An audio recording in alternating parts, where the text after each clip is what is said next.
श्री राधे राधे भक्तों, विष्णु भगवान की जय। गणेश भगवान की जय। कार्तिक महात्म की जय। 8वां अध्याय शुरू। नारद जी ने कहा कि हे राजन, अब मैं कार्तिक मास के व्रत की उद्यापन विधि बताता हूँ, ध्यान पूर्वक सुनिए।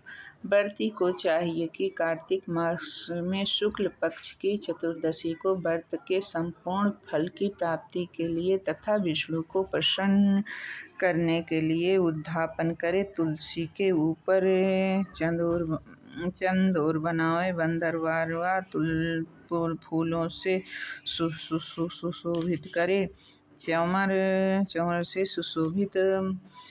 चंवर से सुशोभित मंडप बनावे। चारों दरवाजे पर मिट्टी के बनाए हुए पूर्ण सुशील जय और विजय द्वारा 4 द्वारपाल को अलग अलग बैठावें। तुलसी की जड़ में 4 रंग द्वारा सर्व तो भद्र चक्र बनावें। उसके ऊपर पंचरत्न नारियल रखें और शुद्ध वस्त्र से कलश को ढकें।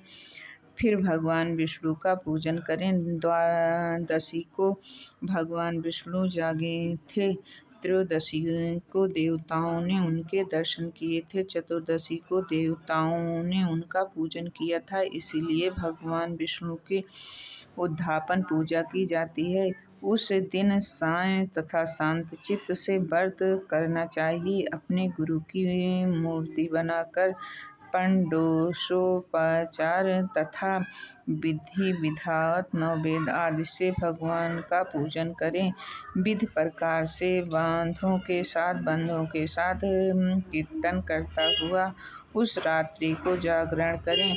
जो प्राणी श्रद्धापूर्वक भगवान का कीर्तन करते हैं, उन लोगों के 100 जन्मों के पाप धुल जाते हैं। जो व्यक्ति भगवान के लिए नियमित जागरण करके रात्रि भर भगवान का कीर्तन करते हैं, उनको असंख्य गोदान का फल मिलता है। जो लोग भगवान की मूर्ति के सामने नृत्य गान करते हैं, उनके अनेक जन्मों के एकत्रित पाप नष्ट हो जाते हैं। जो लोग भगवान के सम्मुख बैठकर कीर्तन करते हैं और बंसियात बजाकर भागवत भक्त को प्रसन्न करते हैं और भक्ति से रात्रि भर जागरण करते हैं, उसे करोड़ों तीर्थ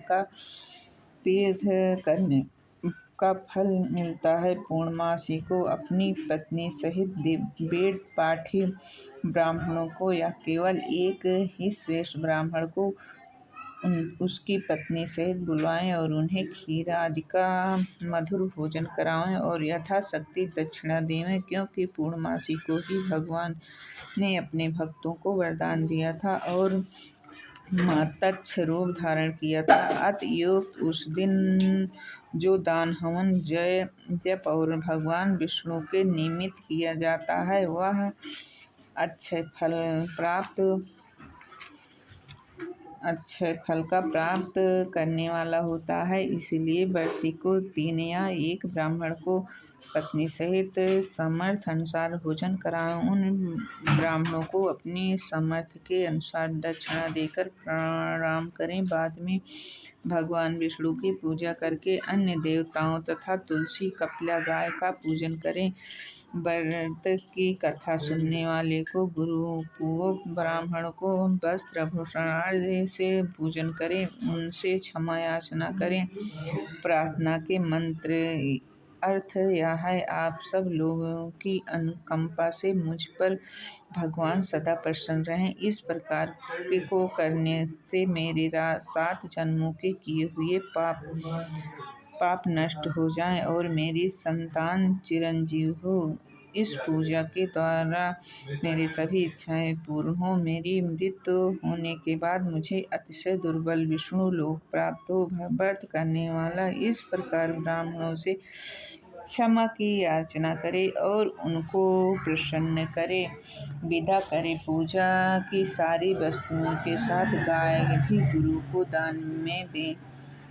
पश्चात घर वालों और मित्रों के साथ स्वयं भोजन करें। कार्तिक माघ मास के उद्यापन के नियम इसी प्रकार बतलाए गए हैं।